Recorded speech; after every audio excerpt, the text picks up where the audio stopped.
Սիրելի հայրենակիցներ, օրվա իշխանությունները ձեզ խաբում են ամենօրյա ռեժիմով, ստում են ինչքան հնարավոր է շատ, ինչքան հնարավոր է ամեն ինչում։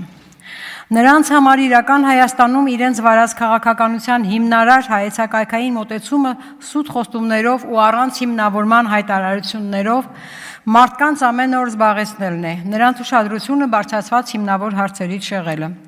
Նրանք չեն խորշում մի նոր օրինելուց նախորդ սուտը կոծկելու համար։ Նրանք չեն խորշում հիմնավոր բարձրացած հարցի պատասխանը մանիպուլացված ձևով ներկայացնելուց, եթե ներկայացում են կոնկրետ փաստեր եւ պահանջվում իրենց հայտարարությունների հստակ ապացույցներ։ Ասածս նորից հիմնավորեմ 300 դպրոց ծրագրի կատարման իրական ընթացքի մասին վերջին այսօրվա տվյալներով։ Եվ այսպես, համաձայն կրթության մինչև 30 թվականի զարգացման պետական ծրագրի, հիմնանորոգված, վերանորոգված հանրակրթական հաստատությունների թիվը պետք է հասցվեր 23 թվականին 92, 24 թվականին 185, մինչև 26 թվականը 300, սա օրենքի մակարդակում։ Եվ երբ ես պահանջել եմ տեղեկատվություն, նշված ծրագրի շրջանակներում 300 դպրոցների ցանկում ներառված յուրաքանչյուրի համար առանձին ստացել եմ հետևյալ պատասխանը։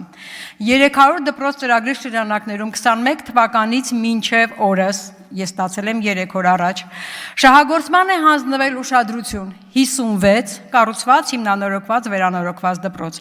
Իսկ ընդամենը այս տարվա փետրվարին ստացել էի մեկ այլ պատասխան։ Մինչ օրս շինարարական աշխատանքներն ավարտված են 45 դպրոցներում, 25 թվականի վերջում կունենանք եւս 65 ավարտված աշխատանքներ։ Հիմա որտեղ օրենքով սահմանված 24-ին 174, 26-ին 300, որտեղ իրական փաստը 25-ի սեպտեմբերի վերջին ընդամենը 56 ավարտված։ Եվ այս ամենին զուգահեռ թե ԿՊ պատգամավորները, թե կառավարության ներկայացուցիչը անընդհատ գովերգում են 300 դպրոց ծրագրի կատարման ընթացքը։ Նույնն է նաև 500 մանկապարտեզի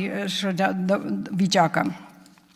Այսինքն 25 թվականի ընթացքում ավելացվել է ընդամենը 11 դպրոց։ Ինչու եք խաբում, ինչու եք իրականությունը սխալ ներկայացնում, բա սուտ խոսելը